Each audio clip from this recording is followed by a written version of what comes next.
The worst part about betrayal isn't the pain, it's the confusion. That moment when everything you thought you knew about someone shatters, leaving you to wonder if any of it was ever real. I had that moment 6 months ago, watching my sister Amy systematically destroy everything I'd worked for, all while claiming she was a victim. I'm Charlotte Bennett, and this is the story of how my sister tried to ruin my life, not realizing I had proof of what she'd really done. Growing up, Amy and I were the closest of sisters despite being complete opposites. I was the quiet one, spending hours with my nose in books, dreaming of becoming an architect.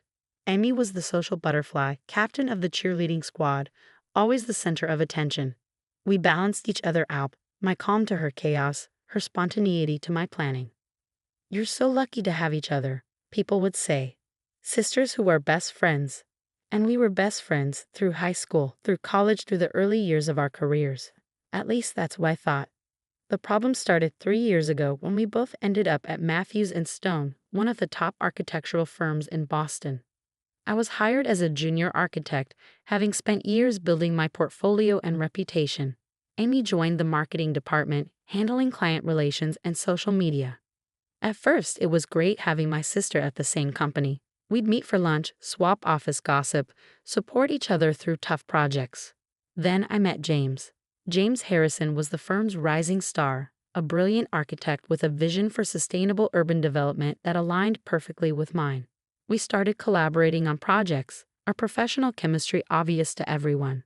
The personal chemistry developed more slowly, built on late nights reviewing plans and shared passion for transforming cities. "He's totally into you," Amy would tease during our lunch breaks. "You should go for it." So I did. James and I started dating, keeping it professional at work, but growing closer outside the office. After a year, he proposed. Amy was the first person I told, squealing with excitement as I showed her the ring. "I'm so happy for you." She hugged me tight. "You deserve this, Char. All of it." Looking back, I should have noticed how her smile didn't quite reach her eyes. The engagement coincided with a major opportunity at work. Matthews and Stone was competing to design Boston's new Civic Center, a prestigious project that would put the winning team on the map. James and I were chosen to lead the bid, our complementary styles and shared vision making us the natural choice. That's when things started going wrong. First, our preliminary designs disappeared from the secure server. It eventually recovered them, but we lost 3 crucial days of work. Then key client meetings got mysteriously rescheduled without our knowledge. Emails went missing, presentations got corrupted, deadlines got confused. Mercury must be in retrograde or something, Amy said when I complained about our string of bad luck. But don't worry, I'm sure you'll pull it together. The final presentation was a disaster. Somehow, our carefully prepared materials were replaced with an earlier unfinished version. We looked unprofessional, unprepared. The Civic Center project went to another firm. James was devastated. I was furious. The partners were disappointed. And Amy was sympathetic, but there was something off about her response. "Maybe it's for the best," she said over drinks that night. "You've been so stressed about the wedding planning anyway. Now you can focus on that." The wedding. I'd almost forgotten how many strange things had been happening with that too. Vendors claiming they'd received cancellation emails from me. Deposits going missing. Last-minute problems with everything from the flower arrangements to the caterer's menu. "Wedding planning is always chaotic," my mother said when I mentioned the issues. "Thank goodness Amy's helping you sort everything out." Yes, Amy had inserted herself into every aspect of the wedding planning, offering to handle communications with vendors, saying she wanted to take stress off my plate. I'd been grateful at the time, too busy with work to question it. Then came the incident that changed everything. I was working late one night, trying to rebuild our reputation after the Civic Center disaster. The office was empty except for the cleaning staff. And unexpectedly, I found her in my office, at my computer. "Oh," she jumped when I walked in. I was just looking for that vendor spreadsheet. For the wedding. Something about her reaction felt wrong. The vendor information was in our shared Google Doc. She had no reason to be on my work computer. But before I could question it, she rushed out, saying she was late for drinks with friends. The next morning, James was called into a partner meeting. Someone had reported us for ethical violations. claiming we'd stolen design elements from competitors for the Civic Center bid. They had screenshots of emails, documents that seemed to prove it. We were suspended pending investigation. I can't believe you'd do this to me, James said later, his voice cold. Those emails came from your account, Charlotte, your computer. I didn't. You know I wouldn't. But the evidence looked damning. And in the middle of it all, Amy played the supportive sister perfectly, defending me to anyone who would listen, all while subtly spreading doubt. I just don't understand it, she'd say to colleagues. Charlotte's always been so honest. The pressure must have gotten to her. The investigation dragged on. James and I were cleared of the most serious charges. The partners accepted that the emails could have been planted. But our reputations were damaged. The trust was broken. I need time to think, James said, removing his engagement ring. About us, about everything. I went home that night to find Amy in my apartment, ostensibly bringing comfort food and sympathy. She hugged me as I cried, stroked my hair, told me everything would work out. Maybe James isn't the right one anyway, she said softly. If he doesn't trust you. That's when I saw it. A flash of satisfaction in her eyes, quickly hidden behind sisterly concern. In that moment, all the strange incidents of the past months suddenly connected like dots in a sinister drawing. The missing designs, the corrupted presentations, the vendor problems, the planted emails. It couldn't be, could it? But I had to be sure. The next day, I called in a favor from Marcus, our head of its security. I'd helped design his house last year, a project I'd done on the side. Something's not right, I told him. I need to know who's accessed my computer, my emails, everything. Marcus hesitated. That's not exactly. Please, my career and relationship are falling apart. I need to know the truth. He agreed to help setting up monitoring software and recovering deleted security logs.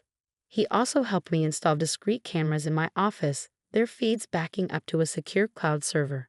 Then I waited, watching, gathering evidence. The rehearsal dinner was in 2 days. Despite everything, we decided to go ahead with the wedding, James agreeing to try to work things out. Amy had been particularly insistent about keeping the date. You can't let a little work drama ruin your special day, she'd said. Trust me, I have everything under control. Those words should have terrified me. But for once, I was counting on my sister's need for control, her compulsion to be the center of attention. Because I knew something she didn't, the cameras had caught everything. Every late-night visit to my office, every deleted file, every planted email. And more importantly, they caught her phone calls, the ones she made when she thought she was alone. The story they told was worse than I'd imagined. The security footage told a story so twisted I could hardly believe it was real. Hours of video showing Amy in my office late at night, methodically sabotaging my work, planting false evidence, making calls to project clients to sow doubt about our team's integrity. But it was the phone conversations that revealed the true depth of her betrayal. Everything's going according to plan, she'd said in one call, thinking she was alone in my office. Charlotte's career is in shambles. James is doubting everything. Soon he'll realize I'm the one he should have been with all along. Marcus had recovered her deleted emails too. Messages to vendors canceling services for my wedding, correspondence with competitors during the Civic Center bid, even a fake email account she created in my name to send incriminating messages. Are you sure you want to do this? Marcus asked as he helped me compile the evidence. She's your sister. Not anymore, I said quietly. She stopped being my sister the moment she decided to destroy my life. The rehearsal dinner was at La Maison, an upscale French restaurant downtown. Amy had insisted on handling the arrangements naturally. As guests arrived, I noticed she'd seated herself next to James at the main table, with me relegated to the far end. James looked uncomfortable but resigned. We'd barely spoken in the past week, the weight of unresolved suspicions hanging between us. My parents chatted nervously, clearly sensing the tension but not understanding its source. Amy was radiant, playing the devoted sister and maid of honor to perfection. She even prepared a speech, she announced, something special she wanted to share with everyone. I let her start, let her stand there in her designer dress, champagne glass raised, all eyes on her, just how she liked it. I've known Charlotte all my life, she began, her voice thick with fake emotion. We've shared everything, secrets, dreams, even our workplace. That's why this is so difficult. She paused dramatically, pulling out a folder. But sometimes love means telling hard truths. I've discovered evidence that my sister, that Charlotte, has been lying to all of us. Gasps around the room. James went pale. My parents looked stricken. These documents prove that Charlotte not only stole designs from competitors. Emmy continued, but she's been embezzling from our wedding fund, canceling vendors and keeping the deposits. That's quite a story, I said, standing slowly. Why don't we watch a movie instead? Before she could respond, I nodded to Marcus, who started the video projection we'd set up. The screen came to life with crystal clear security footage. There was Amy sneaking into my office at midnight, Amy deleting files from my computer, Amy making calls on her cell phone. No, this is Charlotte Bennett. I need to cancel my contract. Yes, keep the deposit. No, don't try to contact me directly. The color drained from her face as her own voice filled the room. James should have been mine.